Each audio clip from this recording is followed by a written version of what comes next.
안녕하세요. 예, 오늘은 민수기 13장, 14장 가데스 바네아 사건을 중심으로 말씀을 나눠보도록 하겠습니다. 오랜만에 좀 가벼운 얘기, 영화 얘기로 좀 시작해 볼까요? 오랜만에 영화 추천한 거 하나 하겠습니다. 인사이드 아웃인가요? 굉장히 괜찮은 영화였습니다. 저는 한번 챙겨보시면 좋을 것 같습니다.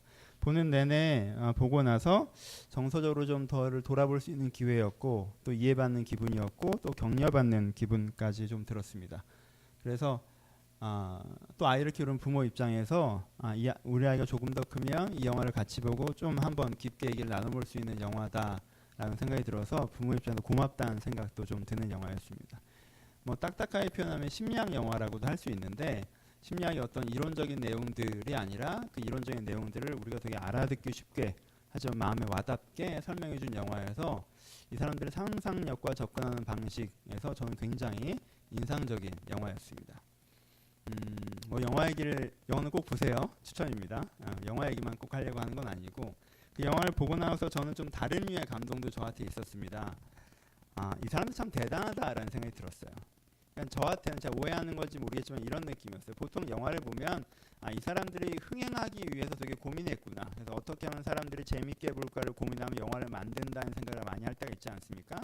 또 보통 그런 영화들을 보면 이 사람들은 흥행을 시키고 싶었고 내가 그 기록에 마음에 들어서 내가 받고 즐거웠으면 됐다라는 느낌이었는데, 이 인사이드 아웃을 보면서 이 사람은 하고 싶은 얘기가 있었구나라는 생각이 들었습니다. 이 이야기를 하고 싶은데 어떻게 쉽고 재미있게 해야 사람들이 이것을 들어줄까라는 고민을 했던 것 같아요. 그래서 그 사람들이 하고자 하는 이야기도 이제까지 영화에서 참 듣지 못했던 이야기들을 했고요. 그리고 그걸 이야기하는 방식도 이 사람들이 굉장히 깊게 고민해서 설정했다는 것을 좀 느낄 수 있었습니다. 그래서 그 부분은 저한테 또 다른 의미로 되게 감동적이었던 것 같습니다. 약간 그럴 때 우리한테 어떤 울림이 있지 않습니까? 영화를 만드는데 저 사람이 흥행을 시켜서 돈을 많이 벌려고 영화를 만드는구나 라고 보이는 게 아니라, 저 사람이 정말 전하고 싶은 메시지가 있는데 그걸 정말 섬세하고 공교하게 잘 만들어서 우리 마음에 와닿게 만들었구나 할 때 감동이 있습니다. 그렇죠? 예술품을 볼 때 우리는 그런 것들이 있습니다. 권력가를 볼 때도 그런 생각이 들지 않습니까?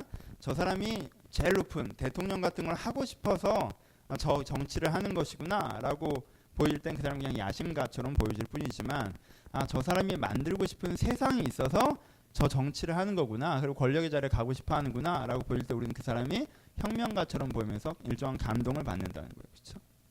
사업가도 마찬가지입니다. 저 사람이 어떤 요즘에 기발한 아이템을 찾아서 돈을 많이 벌고 싶구나 라고 할 때 사실 그건 우리한테 어떤 감동도 주지 않습니다. 그 사람의 제품이 내가 마음에 들어 사더라도 어떤 감동이 없죠. 하지만 저 사람이 정말 좀 세상을 바꾸고 싶어 하는구나, 다른 방식의 기업을 만들고 싶어 하고 다른 방식의 삶의 패턴을 만들고 싶어 하는구나 라고 할 때 그건 우리한테 되게 와닿는다는 거예요. 그렇죠? 감동이 있습니다. 교육도 마찬가지죠. 안정적인 직장이어서 저 교육을 하시나 보다 라고 느껴지는 선생님과, 저분은 정말 아이들을 아끼고 아이들을 키우고 아이들을 좀 변화시키고 싶구나 라는 마음으로 하는 선생님을 만나면 저도 학부모 입장에서 그런 담임을 만날 때 고개가 숙여집니다. 마음으로. 그렇죠? 우리에겐 이런 부분이 있습니다. 무엇입니까? 내 자신이 목적이어서 나를 사용하고 의미를 갖다 붙이는 사람을 볼 때에는 우리가 하는데 어떤 감동이 없지만, 정말 그 사람에게 어떤 의미가 목적이어서 그 의미를 위해서 나를 사용하고 삶을 투자하는 사람을 볼 때는 일정한 감동이 우리 가운데 전달된다는 것입니다. 그것이 우리의 마음을 울립니다. 전 그 감동의 이유가 그것이 인간의 본연의 모습에 가장 가깝기 때문이라고 생각합니다. 감동이란 특별한 종류의 울림, 재미있고 신나고 유쾌하고가 아니라 감동한다는 동질감, 이 특별한 감정을 여러분들 기억하지 않으십니까? 영화를 봤건 친구를 봤건 어떤 삶을 봤건 내가 감동받을 때 그 울림이라고 하는 것은 동질감입니다. 그렇죠? 내가 저렇게 되고 싶고 저게 맞다라고 하는 동의 아닙니까? 그러니까 우리의 본질에서는 사실 무엇을 추구한다는 거죠? 어떤 의미 있는 일에 내 삶을 투자하고 그 의미를 이루어 나가는 것에 가장 큰 동질감, 정체성을 느낀다고 저는 생각합니다. 두 종류의 삶에 대한 이야기를 하려고 합니다. 한 종류의 삶은 나를 위해 나를 사용하는 삶입니다. 다른 한 종류의 삶은 의미를 위해 나를 사용하는 삶이 되겠죠. 나를 위해 나를 사용하는 삶 먼저 들어봅시다. 무엇이 있을까요? 나를 위해 나를 사용하는 예술가는 예술을 하는 이유가 그 라이프 스타일이 마음에 들어서입니다. 자기가 하고 싶은 일을 기분 좋은 만큼 하고 돈도 벌고 인정도 받고 자기 감성을 표현하는데 제가 명예도 얻고 돈도 얻을 수 있다면 참 좋겠다라고 하는 예술가는 어떤 예술가죠? 자기 자신을 위해서 예술하는 예술가라고 합니다. 자기 자신을 위해 자기를 투자하는 것이죠. 좀 예민한 표현이긴 하지만 부모도 그럴 때가 있을 수 있습니다. 일부에 때는 이 얘기를 좀 길게 했는데 부모는 아이에게 이타적으로 하죠. 하지만 우리가 나를 위해서 하는 것이 익숙해져 있는 사람은 아이를 위해서 뭔가 하면서도 보상심리라는 게 생긴다는 것입니다. 그래서 내 아이가 좀 자랑스럽게 자라주길 바라고 내 아이가 나를 되게 사랑해주길 바라고 내 아이가 있는 것만으로 내가 어떤 만족감을 느끼길 바란다는 거죠. 아이를 낳으면 그런 거 있잖아요. 여러분들의 상상력 속에 아이를 낳고 가정을 꾸리면 내가 되게 안정될 것 같고 심리적으로 그렇죠. 그 아이한테 사랑받는 게 다른 어떤 것보다 그 아이가 나를 안아주면 다른 어떤 것보다 그렇죠. 그 아이가 아름답게 자라는 모습을 보면 보람을 느끼고 이런 보상심리라는 게 존재해요. 그러니까 부모 입장에서 이런 보상심리가 작동할 때 나를 위해서 아이를 기를 때죠. 아예 그러진 않으시지만 아예 그런 부모는 없어요. 다 여러분들 위해서 하는 거예요. 근데 보상심리가 일정 부분 작동하게 되면 무슨 문제가 발생하죠? 일정한 트러블이 발생하는 거죠. 이렇게 되길 바랬는데 안 되는 거에 대해서 실망. 그럼 난 얘를 뭐 하는 거야? 내가 했던 투자가 아까운 거죠. 내가 얘를 좀 했는데 관계가 아이와의 관계가 엉클어졌을 때의 실망감. 애를 키우고 하지만 내가 그것 때문에 안정감과 평화가 찾아오는 것이나 부담감만 찾아올 때의 어떤 좌절감. 것들을 느끼게 됩니다. 부모도 보상심리. 나를 위해서 아이를 양육하는 부분들이 발생하기 시작하면 일정한 부모로서의 마음에서 균열이 생기는 부분들이 발생합니다. 직장에서도 마찬가지죠. 그렇죠? 나를 위해 직장을 다닌다. 이건 여러분들 거의 상식처럼 받아들이죠. 내가 거기서 필요한 돈을 받고 내가 거기서 일정한 사회적 위치를 보장받고 내가 거기서 이 사회에 참여할 수 있는 기회를 얻고 내가 내 직장을 나를 위해서 다닌다고 생각할 때 거기는 어떠한 가치적인 명제를 투입할 여지가 없습니다. 그렇죠? 그러면 나를 위해 신앙생활을 하는 사람, 나를 위해 신앙생활을 하는 사람의 메인 이슈는 두 가지가 됩니다. 하나는 평안이고, 하나는 치유이고, 하나는 보호입니다. 하나님이 나를 내면으로 위로해 주시고, 하나님 나를 환경으로 보호해 주시고, 인도해 주시고, 그 신앙의 두 가지 핵심 단어가 되어버립니다. 나를 위한 신앙생활이죠. 나를 위해 내가 갖고 있는 자산, 내 신앙, 내 예술, 내 직업, 내 관계가 맞춰져 있어야 된다고 생각하는 사람은 나를 중심으로 세상이 돌아가서 세상이 나를 만족시켜줘야 된다고 생각하는 사람은 신앙에서는 내 마음의 치유와 내 삶의 인도하심, 보호하심이 제일 중요하고 관계에서는 그들이 내가 해준 만큼 나에게 되돌려주는 것이 중요하고 직장에서는 내가 거기서 필요한 것들을 얻고 누리는 것이 중요하며 그리고 내가 하고 있는 문화활동에서는 내가 원하는 라이프 스타일을 살아가는 것이 중요해진다. 그 반대의 경우를 한번 생각해 봅시다. 그러면 의미를 위해서 나를 사용하는 사람은 어떻게 될까요? 의미를 위해서 나를 사용하는 예술가는 어떨 것 같습니까? 자기 라이프 스타일, 자유분방하고 여유롭고 명예와 돈을 얻을 수 있는 걸 좋아할까요? 아니죠. 진짜 우리가 예술가라고 부르는 사람은 그런 사람들이 아닙니다. 내가 전하고 싶은 선명한 메시지가 있고요. 어떻게 하면 그걸 제대로 전할 수 있을까에 대한 치열한 고민이 있는 사람입니다. 그렇죠? 이것을 세상에 전하고 싶어요. 이 이미지, 이 메시지, 가치를 전달하고 싶어요. 근데 어떻게 그걸 전달할 수 있을지 그림을 그린다면 붓터치 하나를 고민하는 사람이고 설교를 한다면 문장 하나를 고민하는 사람이고 그렇죠? 음악을 한다면 음표 하나를 고민하는 사람입니다. 왜요? 자기가 하는 것을 전달하기 위해서 그리고요 그 과정은 꽤 고통스럽기도 하는 걸 당연히 여기는 사람입니다. 자기가 원하는 걸 기분 좋은 만큼 그러면서 명예와 돈을 얻는다? 여러분 그런 예술가는 없습니다. 그런 예술 산업에 종사하는 사람이 있을 뿐. 그렇죠? 내가 의미를 위해서 나를 사용하는 부모는 어떨까요? 얘가 내가 원하는 모습으로 되어져 가기를 얘가 나를 사랑해 주기를 얘를 통해서 내가 어떤 정서적인 무엇인가를 얻기를 바라는 것이 아니라 이 아이에게 정말 필요한 부모가 어떤 부모인지 생각하고 그런 부모가 되고자 노력하는 부모가 되겠죠. 그래서 이 아이에 맞게 이 아이가 꿈꾸는 방향으로 하나님 앞에서 건강하게 성장한다면 그것으로 된 부모가 될 것입니다. 그렇죠?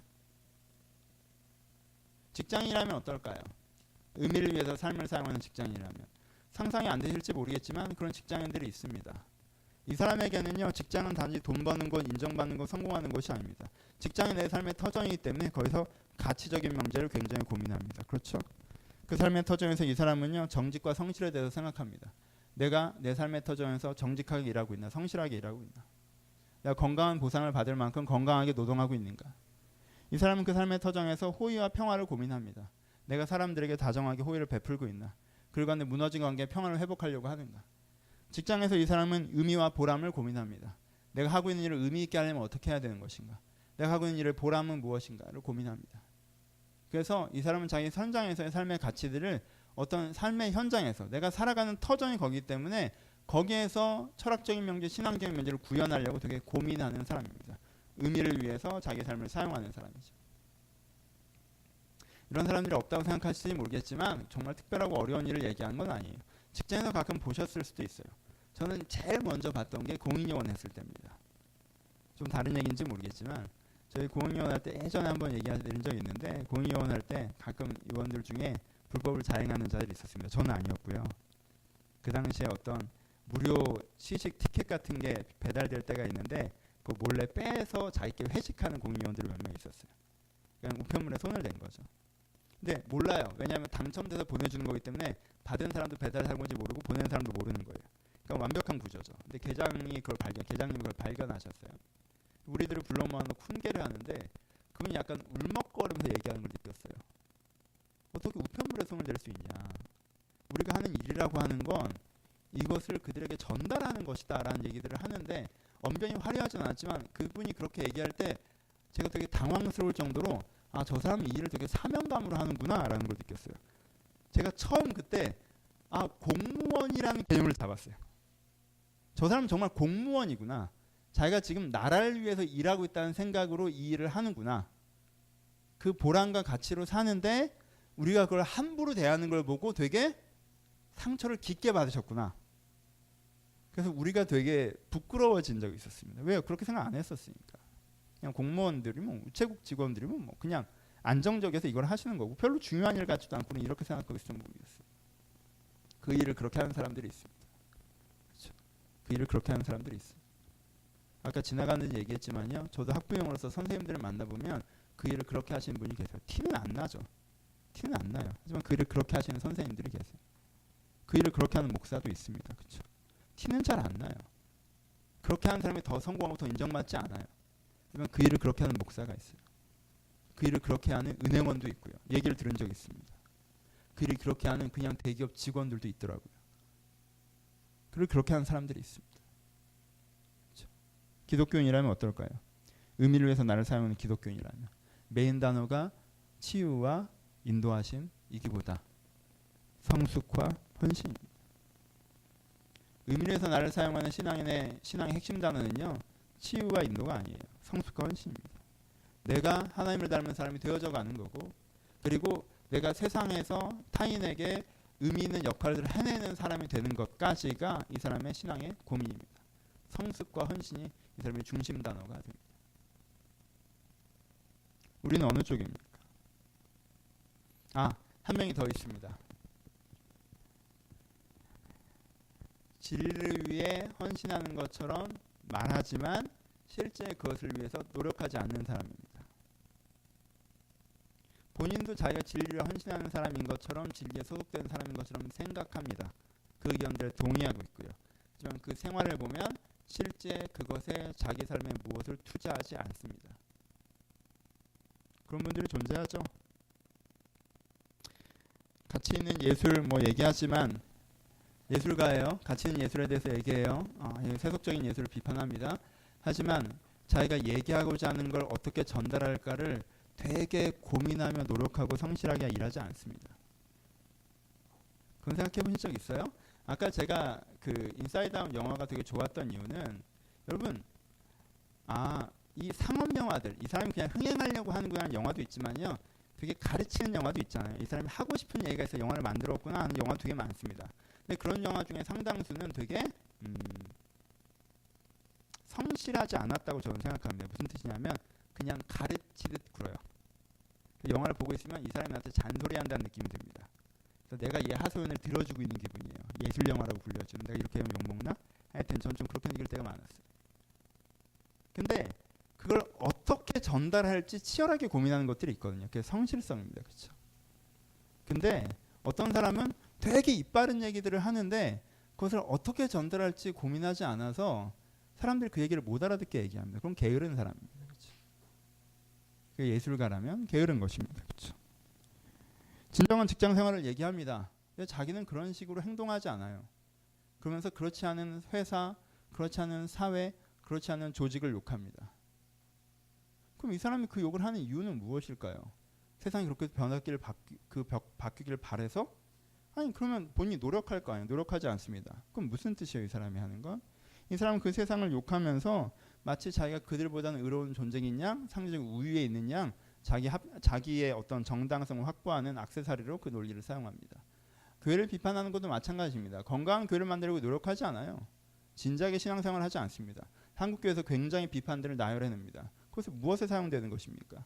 그것이 의로운 양 보이지만 사실은 자기가 의로운 양 자기를 포장하는 액세서리가 되거나 그리고 저들보다 자기가 우월하는 합리화에만 사용되는 것입니다. 실제 그 교회와 그 신앙에서 노력하지 않고 있을 뿐입니다. 그럼 사실 이 종류의 사람들은 어떤 종류의 사람들이죠? 신앙마저도 가치마저도 의미마저도 나를 위해 사용하는 사람들입니다. 그렇죠? 겉으로 보기엔 의로워 보이지만 그래서 더 위험한 사람들이죠. 굳이 말하자면 세 종류의 사람, 하지만 핵심적으로는 두 종류의 사람들이 있습니다. 나는 어디에 포함되는 것 같습니까? 난 어떤 사람입니까? 여러분 어떤 가치관을 들어봤느냐고 물어보는 것이 아닙니다. 여러분들 어떤 의기에 동의하냐고 물어보는 것이 아니에요. 여러분들의 시간과 여러분들의 마음과 여러분들의 재능이 어디에 투자되고 있냐고 물어보는 거예요. 내 재물이 있는 곳에 내 마음이 있느니라. 무슨 고민을 하십니까? 어디에 내 재능을 쓰고 있습니까? 내가 조금 더 안정적으로 행복하게 여유롭게 살아가는 것에 아니면 내가 조금 더 의미 있게 살아서 그 의미를 갱신하는 것에 나는 나를 어디에 사용하고 있습니까? 하나님은 여러분들의 말을 듣지 않으실 것입니다. 여러분들의 발표문의 낭독을 듣고 계시지 않을 거예요. 하나님은 여러분들을 평가하는 방법은 간단합니다. 여러분의 삶을 어디에 쓰고 있느냐를 보면 여러분들의 마음이 어디 있느냐가 보이는 것입니다.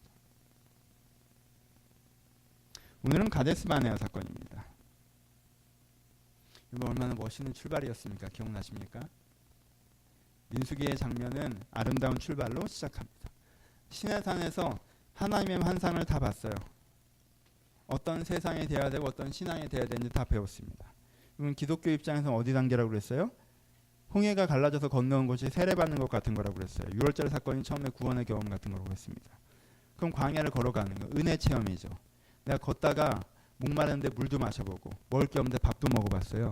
대적이 나타났는데 승리도 해봤습니다. 간증거리들이 넘쳐나요. 하지만 거기에 진정성 있는 신앙은 없죠. 뭘 어떻게 해야 되는지 모르니까. 근데 거기에 진짜 은혜가 오기 시작하죠. 어디에서? 신성 앞에서. 그냥 내가 잘못된 삶에서 벗어나는 건 정도가 아니라 인생의 특별한 하나님의 긍휼의 경험을 하는 것 정도가 아니라 세상이 이렇게 돼야 되며 나는 어떤 사람이 돼야 돼. 그래서 우리는 어떤 삶을 살아가야 된다라는 전체 청사진을 받아서요. 신성 앞에서 그 은혜의 시간들을 경험합니다. 그리고 뭘 받았습니까?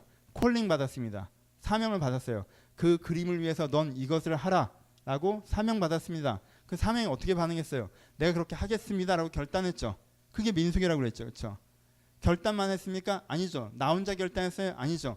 우리가 함께 결단한다는 팀워크가 생겼다는 거 아니에요. 교회 공동체가 생겼다는 거예요. 함께 이 꿈을 위해서 노력하게 나겠다고 대오를 작성해서 함께 손을 잡고서는 그 하나님의 공동체까지도 딱 경험한 거예요. 그렇죠? 엄청난 신앙의 성숙이라는 게 보이시죠? 그렇죠?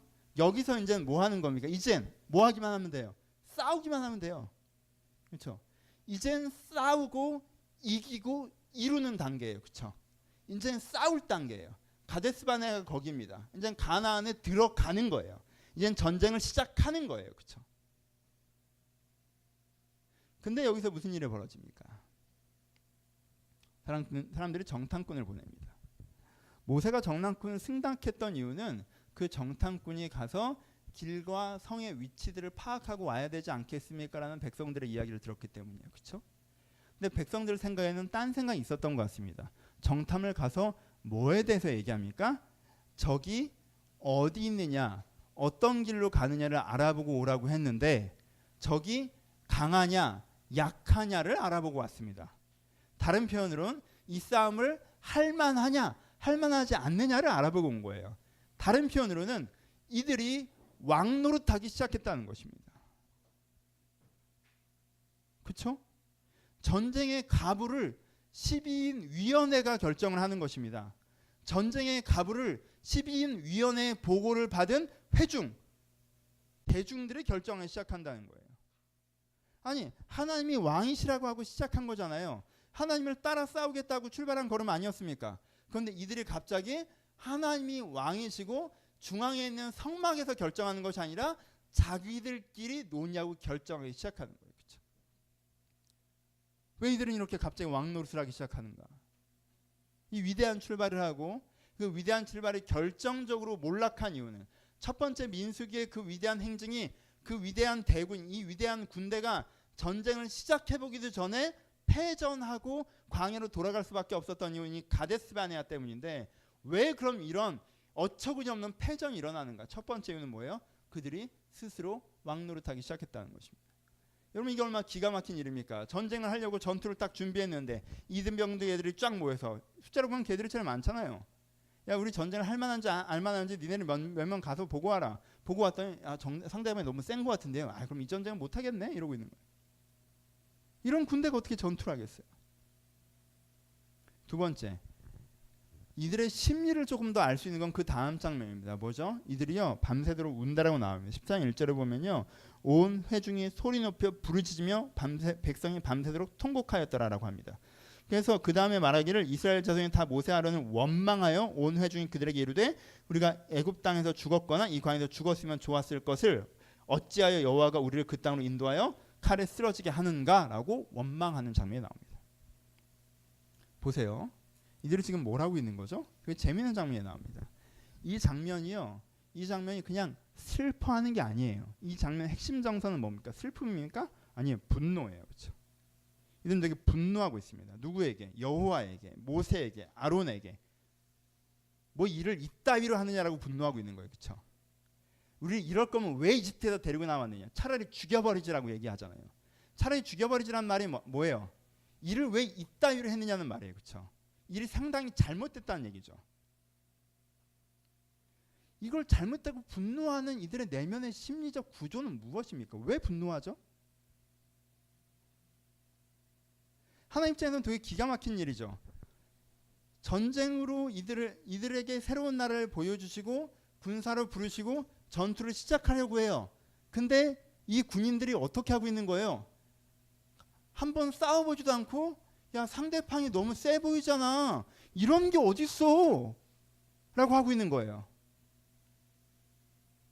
상대방이 너무 세 보이잖아. 이런 게 어딨어? 라고 화내는 군인들의 심리라는 건 뭡니까?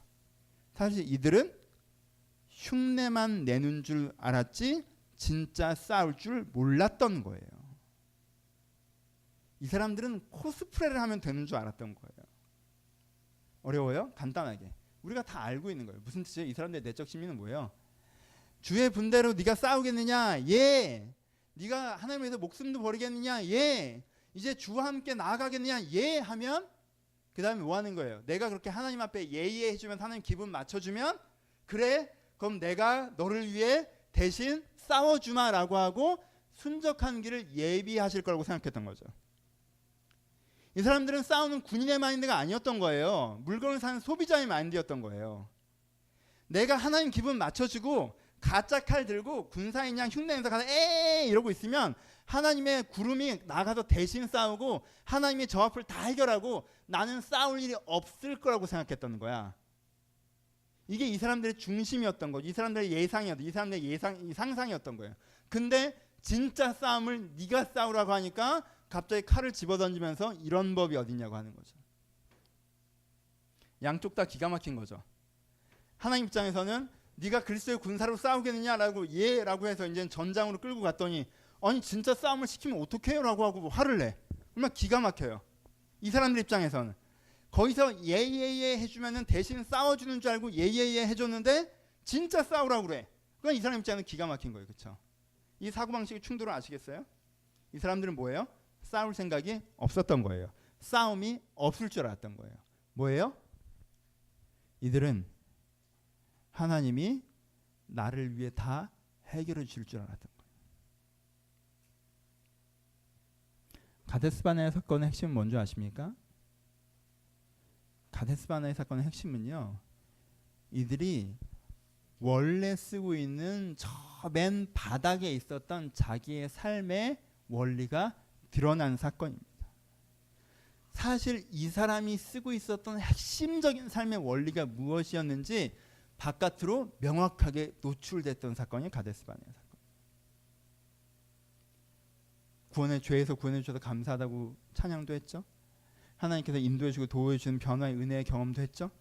하나님의 말씀을 듣고 그렇게 되면 참 좋겠네요라고 했죠. 내가 그것을 위해 살겠다고 결단도 했죠. 하지만 이 사람의 마음의 핵심은 아직 뭐예요? 나는 나를 위해 사는 거예요. 내가 행복하고, 내가 인정받고, 내가 사랑받고, 내가 안정적으로 사는 거예요. 그 방법이 하나님이라고 생각했을 거예요. 주를 위해 싸울 생각은 없었던 거죠. 가데스바네아 사건. 아니, 한 번 불평했다고 40년을 광야로 돌려보내요? 아니, 그렇게 출발한 다음에 한 번 실수했다고 그걸 조정해서 싸워야지 40년 뒤에 하자고 해요? 하나님 독하시다. 아니에요. 그들이 그들의 맨 얼굴을 하나님 앞에 그대로 노출시킨 거예요. 사실 우리는 당신의 군인도 아니며 당신의 나라를 위해서 싸울 생각도 없고 단지 당신이 우리를 잘 먹고 잘 살게 해주는 줄 알고 따라왔을 뿐입니다라고 지금 이야기하고 있는 것입니다. 그래서 하나님은 그들에게 처음부터 다시 가르치시도록 결정하십니다.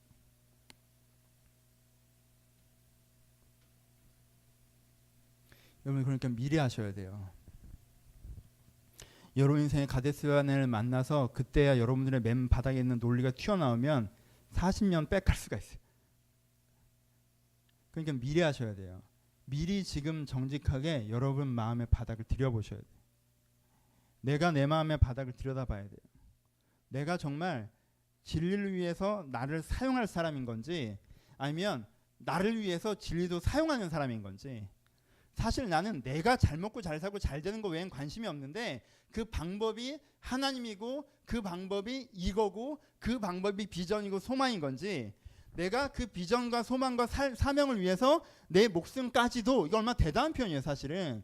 내가 내 삶을 거기에 투자할 마음이 있는 건지, 이름도 없어도 되고 빚도 없어도 되고 내가 그것이 이루어지기만 한다면 내가 그것으로 되게 기쁘다는 십자가적인 의미의 고백, 얼마나 대단한 건데 거기까지는 아니라 할지라도 내가 거기에 날 투자할 마음이 있는 건지, 하나님이 나를 위해서 싸우시는 거라고 생각하는지 내가 하나님을 위해서 싸울 마음이 있는 건지, 내 핵심이 뭔지.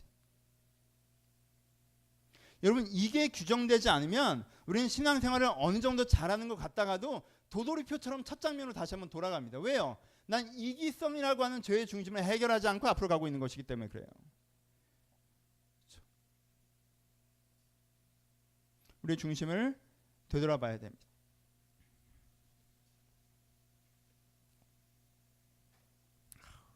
분위기 무겁네. 어떻게 해야 되나 이거.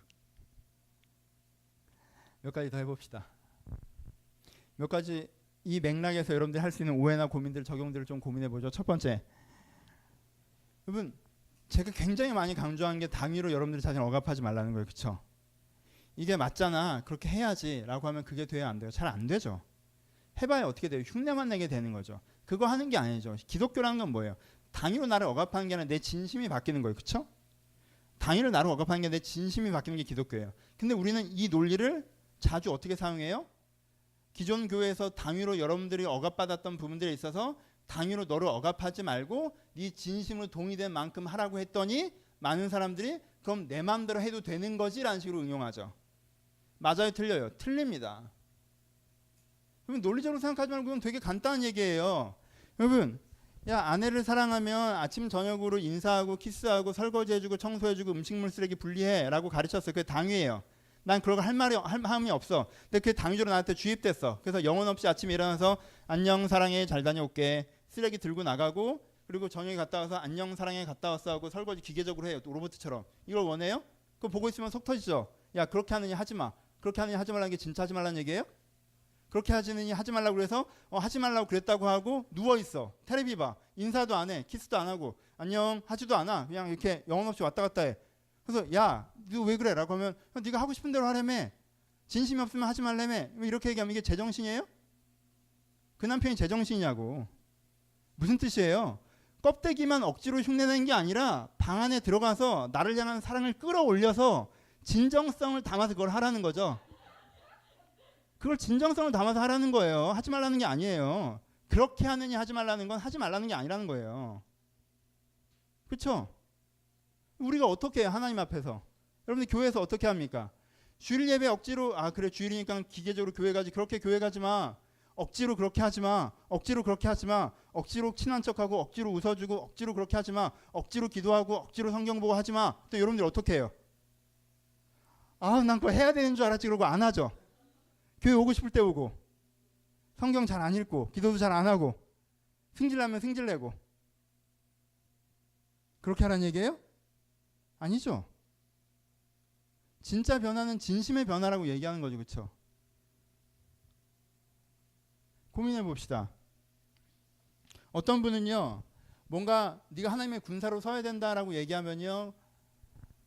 그래 뭔가 변화되는 삶을 살아야겠지만 막연해요. 제 루틴이 정해져 있거든요. 월요일부터 금요일까지 하는 일이 똑같아요. 회사 출근하고 만나는 사람 뻔하고 이후에 하는 일이 똑같아요. 다 똑같아요. 내가 적용할 게 없어요. 정말 그래요? 정해져 있어요 다? 충분히 기도하고 계십니까? 인격을 바꾸고 있나요? 사람을 대하는 방식을 바꾸고 있습니까? 일하는 태도를 바꾸고 있어요? 내가 그 상황에서 보이지 않는 사람들을 봐야 되는 것들을 보고 있습니까? 나는 충분히 내가 살아야 되는 그 사람으로 살고 있어요? 아닐 거 아니에요. 근데 왜 나는 바꿀 게 없다고 얘기하는 걸까요? 왜 난 모든 것이 정해져 있다고 얘기하는 걸까요? 두 가지 때문입니다. 하나는 뭐예요? 하나는 이미 내가 안 할 걸 결정했기 때문에 그래요. 나 분주해서 난 이거 기도는 못해. 저 사람은 못 챙겨. 이렇게까지 회사 생활하면 나 불편해져. 그렇게까지는 못해. 이건 원래 이렇게 하는 거야. 라고 내가 이미 할 것과 하지 않을 것을 결정해 놓고 있기 때문에 적용할 게 없는 거예요. 두 번째, 이미 모든 게 정해 있어 적용할 게 없어요의 70%는요 먹고 살만해서 그래요. 적용할 게 없이 괜찮다고 하는 여러분들의 루틴은 대부분 요즘에 어려운 일이 없다는 뜻이에요. 여러분 저는 굉장히 많은 경우에 적용할 게 없고 기도할 게 없고 이 루틴에 그냥 쭉 가서 별로 그래요 라고 했던 사람들이 어려운 일이 생기면 더 바빠졌는데도 더 많이 기도하는 거 봤습니다. 더 매달리고 더 말씀 보고 더 고민하며 사는 거 봤어요. 그리고요 갑자기 그걸 적용을 해내더라고요. 자기 내적 태도를 바꾸고 삶의 태도를 바꾸고 말씀을 공부하고.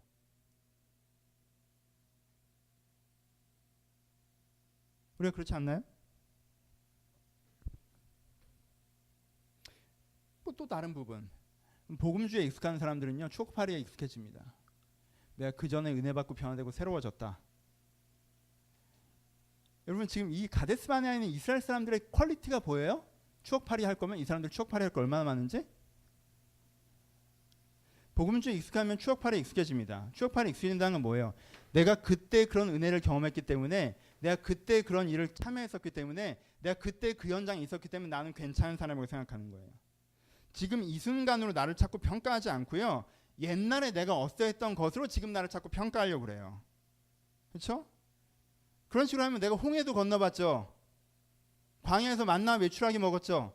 신의 산에서 하나님의 영광이 임하는 거 봤죠. 하나님께 나를 군사로 부르셨죠. 그렇잖아요. 콜링도 있고 은혜도 있고 체험도 있고 내가 죄사함에 다 있어요. 여러분 추억팔이로 자기의 정당성을 부여하려면요. 가데스 바네아에 있는 사람들 얼마든지 할 수 있습니다. 하지만 그 추억이 그들이 지금 자기의 아주 초라한 민낯을 드러냈다는 걸 감춰주지 못해요. 여러분 이스라엘이 버림받았다는 거 아니에요? 여러분 그런 사람이 아니라는 거 아닙니다. 하지만 지금 그 얘기를 하는 게 아니라는 거예요. 그럼에도 불구하고 이스라엘은 구원받고 부름받은 하나님의 백성이다. 맞죠? 하지만 지금 그 얘기를 하는 게 아니에요. 부름받은 백성인데도 여전히 세속의 삶의 논리를 바닥에 쓰면서 그 논리를 쓰고 있다는 얘기에 대해서 하고 있는 거예요.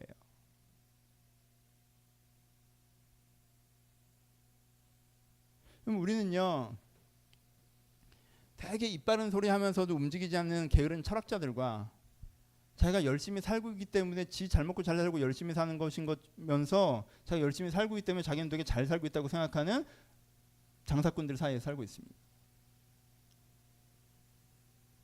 그래서 이쪽은 저쪽을 욕해요. 지는 뭘 하지도 않으면서 저렇게 열심히 사는 거 아니야. 저쪽은 그냥 자기가 잘 되려고 하면서 쟤네들은 게을러. 저렇게 살아서 뭘. 여러분, 진실과 성실이 있어야 됩니다. 내가 바른 가치를 추구하는 진실과 그것을 위해서 내 삶을 투자하고 있는 성실이 있어야 돼요. 그것이 이 가데스 바네아에게 필요했던 것입니다. 우리는 가데스 바네아를 닮아 있지는 않습니까?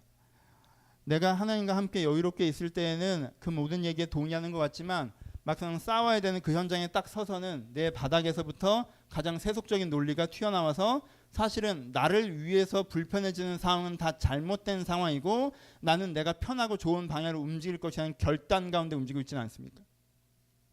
그래서 정말 다시 도돌이표처럼 저쪽으로 갔다가 여기까지 또 오고 저쪽으로 갔다가 여기다가 또 오고 그래서 나름대로 신앙으로 보면 구원도 받았고 은혜도 받았고 공동체적인 경험도 있고 하지만 세상을 바꿔본 경험이 없는 다 있어요. 건강한 공동체도 겪어봤고 말씀도 깊이 이해한 기쁨도 있고 죄에서 자유해진 경험도 있고 하나님께서 날 도와주신 체험도 있지만 막상 세상을 바꿔본 경험이 없는 그리스도인들만 양산된다는 거예요. 왜? 현장에선 싸우질 않으니까.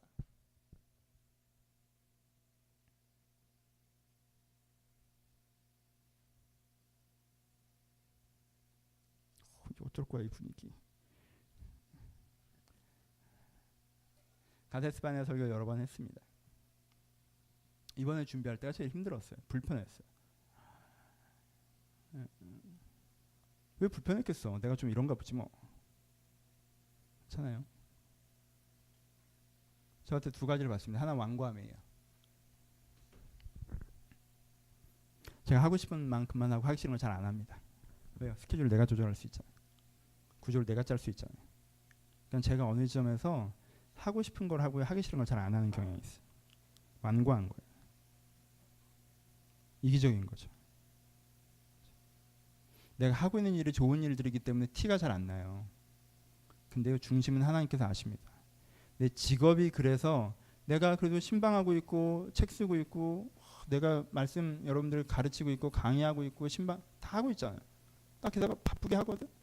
그러니까는 거기서 미세하게 아무도 판가름할 수 없어. 하지만 저는 알아요. 내가 이걸 하나님 앞에서 꼭 해야 되는 거 위주로 하고 있는지 하고 싶은 거 위주로 하고 있는지. 그리고 그거는요 아예 다른 거예요. 완고한 무서운 겁니다. 또 하나, 저는 이 라이프 스케줄을 되게 좋아해요. 제한테 안주함이 있어요. 두 가지 감정이 같이 있어요. 하나, 내가 꿈꾸는 교회가 있고 내가 꿈꾸는 삶이 있고 내가 꿈꾸는 말씀이 있어요. 그걸 여러분한테 전달해야 돼요. 여기서 오는 스트레스는 굉장히 큽니다. 그렇죠? 스트레스는 되게 커요. 왜 사람 잘 안 바뀌잖아요. 왜? 내가 잘 못 가르치니까. 그럼 어떻게든 더 잘 가르치를 고민을 해야 될 거예요. 그건 스트레스가 되게 커요. 내 딴은 최선을 다하는데 별로 변화가 없단 말이에요. 그럼 스트레스가 크단 말이에요. 여러분들 설교 잘해준다는 말은 저에게 아무 의미가 없어요. 여러분들 그 설교 때문에 변해야 나한테 의미가 있는 거지. 그런 말 듣는다고 내가 무슨 보람, 내가 20살에 그런 말 듣고 보람을 느끼게?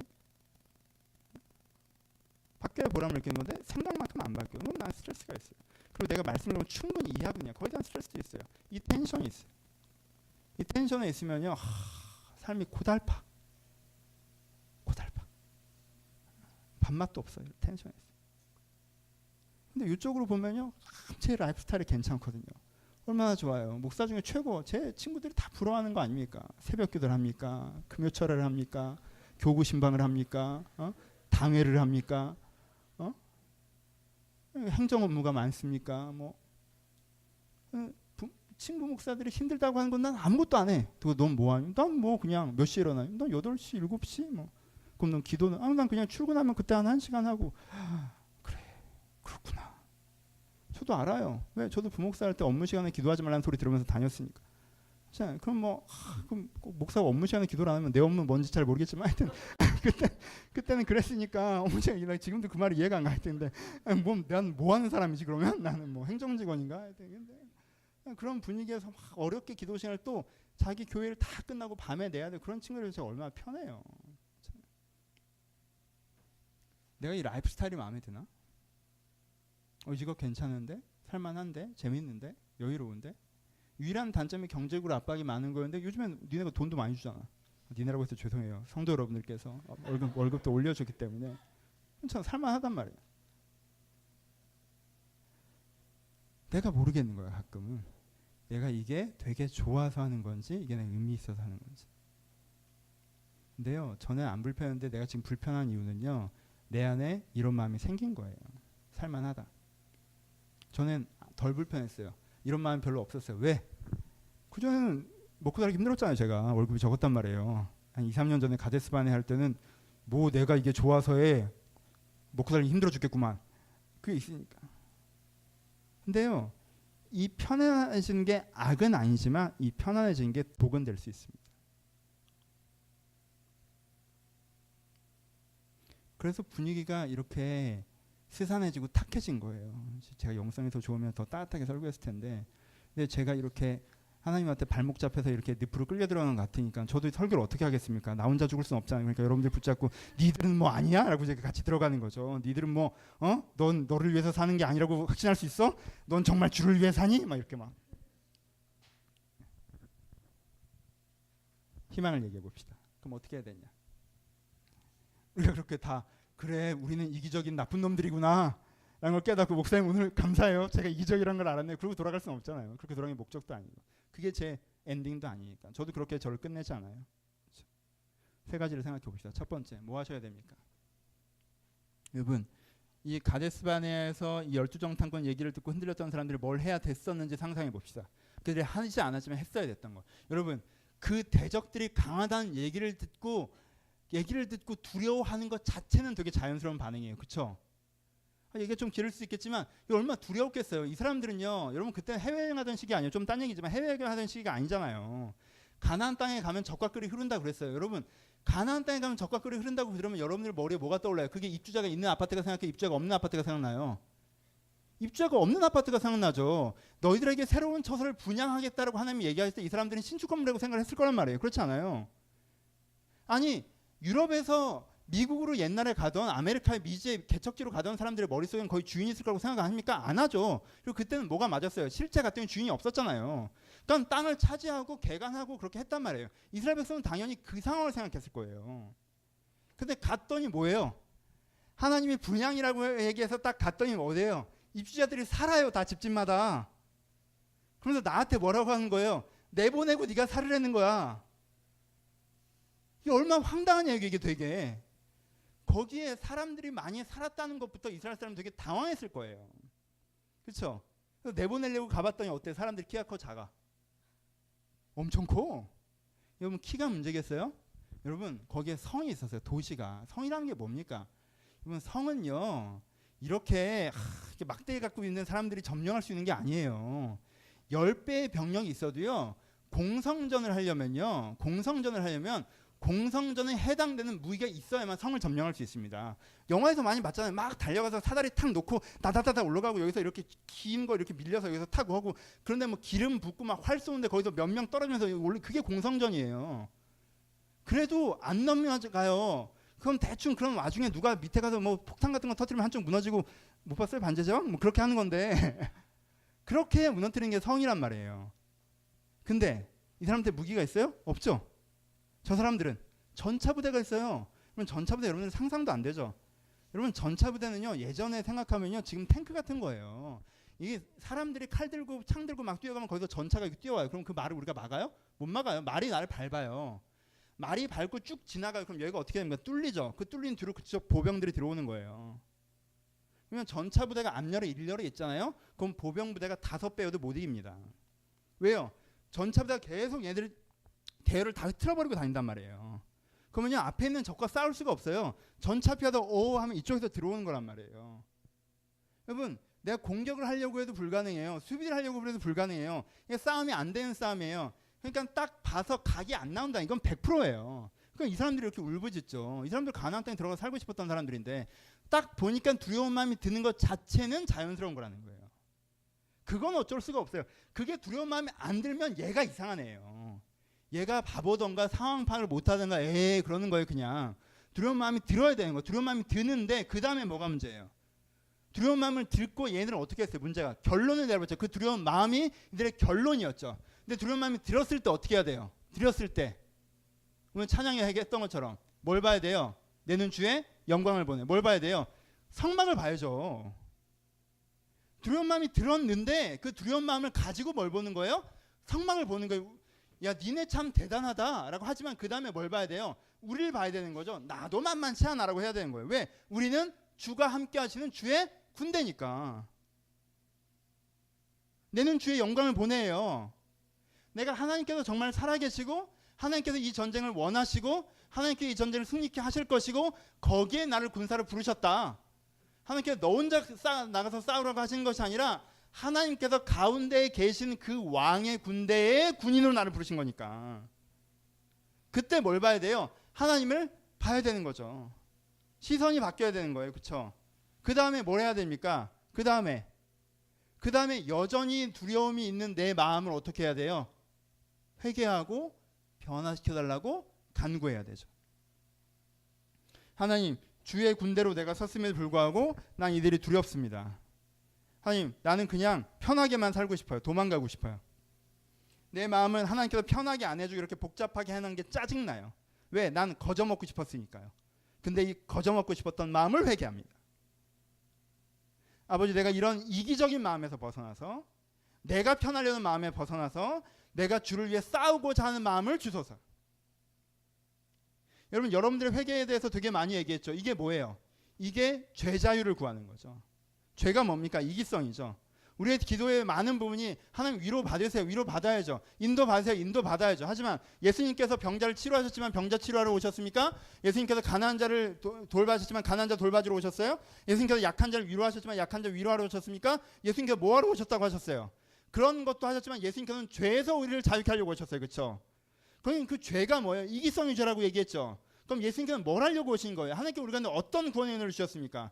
내가 정말 내 이기적인 내 내면의 본질, 내가 살아보니까 결국 내 내면의 바다에 툭 튀어나오는 건 내가 나를 위해서 살고 싶은 그 이기성에 대해서 죄라고 규정하고 여기서 자유해지기를 원하는, 구원의 은혜를 소망하는, 그러니까 십자가 어렵다고 하는 거예요. 구원의 은혜를 소망하는 그 믿음을 고백하면서 내 안에 주를 위해 살고자 하는 마음이 다시 소생되게 해야 되죠. 그렇지, 두 번째. 그리고 세 번째가 뭐 하는 거예요? 찬양 선곡 되게 좋은데 두렵지 않네. 여호수아처럼 내 마음을 지키리라. 세상 깜깜해도 깜깜해도가 멋있는 단어였는데 생각이 안 난다. 어두워도. 세 번째는 스탠드가 다른 거죠. 여전히 가데스 바네아예요. 여전히 세 보여요. 어두워요. 하지만 나는 이미 뭐가 바뀐 거예요? 스탠드가 바뀐 거죠. 하나님의 중심을 보고 내 자신을 변화시켜 내가 하나님 앞에서 두렵지만 제대로 하기로 결정한 거죠. 그렇죠? 그 지점에서 내가 변화된 부분이 생기는 거예요. 우리에게도 그것이 필요합니다. 여러분, 내가 살다 보면 이기적인 본성과 직면하는 건 되게 자연스러운 거예요. 인간의 본질에는요, 우리의 아주 진정한 모습은 아니지만 우리의 죄성이 우리 가운데 있습니다. 우리는 이기적인 존재예요, 기본적으로. 그런 부분들이 우리한테 있어요. 그래서요, 이기성을 발현할 수 있는 기회가 주어지면요, 내가 진리를 위해 살아가다가도 내가 좀 편해지면, 내가 좀 높아지면, 내가 좀 누릴 수 있는 상황이 되면요, 그걸 누려버리고 거기에 머물러 버리려고 하는 것이 우리 가운데 있습니다. 그렇게 어느 지점에선 어려우면 어려워서 세상을 닮아가고 편하면 편해서 세상을 닮아가는 그 이기성이, 나를 위해서 사는 마음이 내 안에 있어요.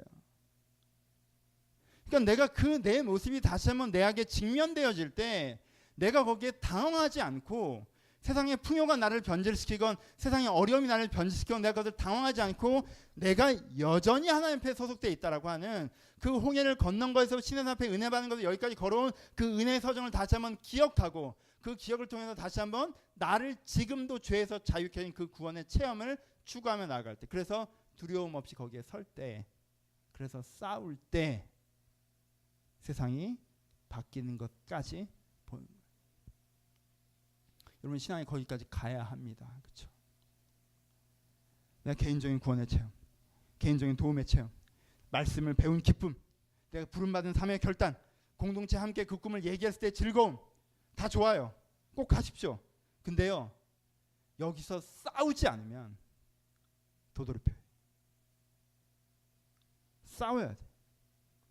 내가 불편하고 내가 어렵고 내가 이걸 부대끼더라도 거기서 내가 싸우기를 결정하는 시작이 필요해요. 그러려면 다시 한번 성소를 바라보며 내 죄에서 자유해지며 내가 두려움을 극복하여 그 자리에 서는 것이 필요합니다.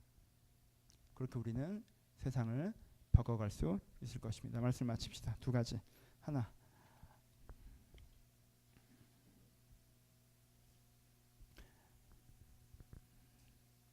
제일 이야기를 잘 보여주는 옛날 이야기가 흥부 놀부인 것 같아요.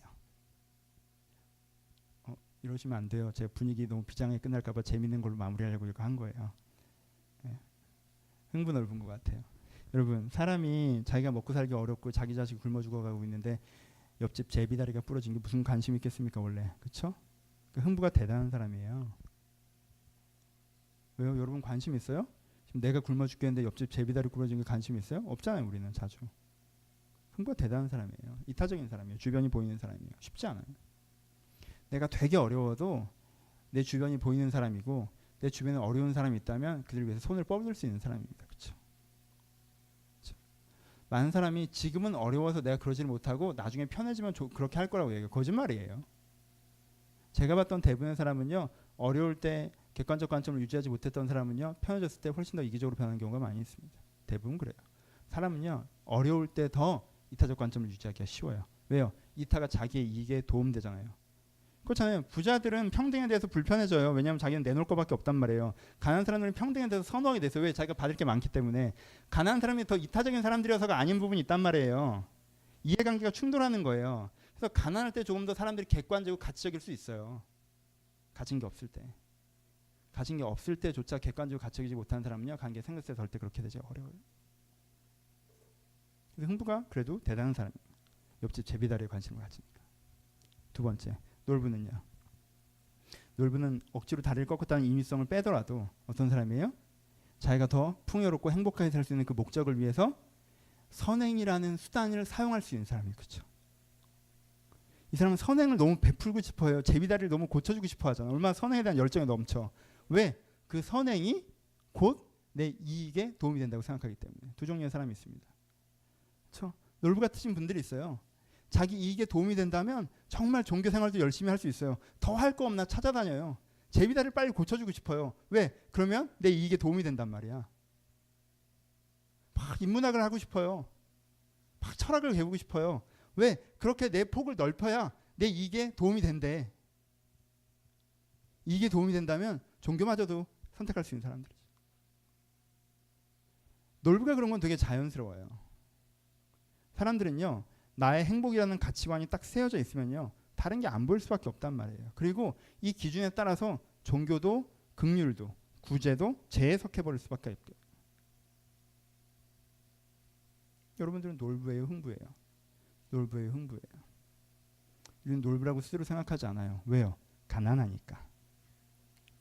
우리가 놀부와 동일시되지 못하는 이유는 가난하기 때문이에요. 저는 그 가난함을 빼고 구조를 봅시다. 여러분들 놀부입니까? 흥부입니까? 나는 내가 좀 어려워서 다른 사람을 돌아볼 여유가 없다라고 합리화하지 않고 내가 좀 어렵더라도 제비다리를 쳐다보는 사람입니까? 아니면은 내게 도움이 된다면 종교든 인문학이든 뭐든 내 행복을 위해서라면 뭐든지 할 수 있는 사람입니까? 내 위치를 결정하십시오. 그리고 여러분, 흥부의 삶을 추천드립니다. 왜냐하면요, 그 삶이 맨 처음 이야기했던 감동이 있는 삶이기 때문에 그래요. 아까 말씀드렸죠. 그런 기업가, 그런 신앙인, 그런 예술가 우리 가운데 감동을 준다고. 어떤 진리와 가치를 위해서 자기를 투자해가는 사람은 우리 가운데 감동을 준다고 했어요. 근데 보세요. 여러분들 자신이 그런 삶일 때, 그래서 여러분들 자신이 여러분들의 삶에 감동받을 수 있을 때, 여러분 감동은 인간이 느낄 수 있는 가장 무거운 감정 중에 하나입니다. 그건 행복감과 비교할 수 없어요. 그거는 즐거움과 비교할 수 없어요. 그거는 여유로움과 비교할 수 없어요. 내가 내 인생에 하나님으로 말미암아 내 자신으로 말미암아 감동받고 있을 때, 어떤 명예, 어떤 평가, 어떤 성공이 아니라 그 하나님 앞에서 내 인생을 바라보는 그 감동이 있을 때, 바울처럼 내가 달려갈 길 다가고 믿음을 지켰으니 이제 후로는 나에게 멸류관이 예배되었을 것이다. 하나님 앞에서 내 인생을 바라볼 때, 진리 앞에서 내 인생을 바라볼 때, 내가 내 인생을 그렇게 감동적으로 바라볼 수 있을 때, 그게 여러분들이 느낄 수 있는, 누릴 수 있는 가장 큰 행복입니다. 그러니 순간 행복을 추구하고 이계 자리에 머물러서 내 자신을 잊어버리고 살아가는 것을 멈추시고, 내 안으로부터 걸어나와 내 마음의 가장 바닥에 있는 논리가 가데스바네아처럼 초라하게 드러나는 것이 아니라, 내가 진리를 위해서, 하나님을 위해서, 타인을 위해서, 의미 있는 삶을 위해서 내 어떤 보상심리로 하는 것이 아니라, 그것이 되길 바라는 단순성 가운데 내 재능과 시간과 마음을 쏟아부을 수 있는 그런 진정한 하나님의 사람, 하나님의 군사를 추구하시고 그런 사람이 되어져 가시기를 주님의 이름으로 축원합니다. 같이 기도하겠습니다.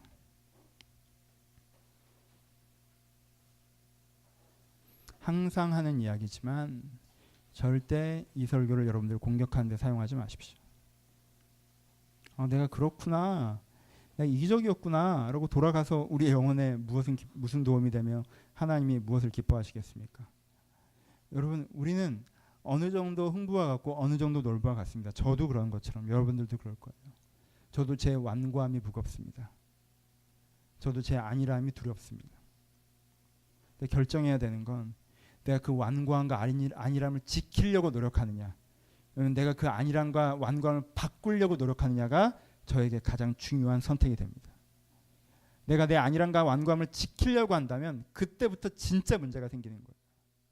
하나님, 내가 내 이기성을 지키려고 하지 않게 하시고 내가 내 이기성을 변화시키고자 하게 하여 주옵소서.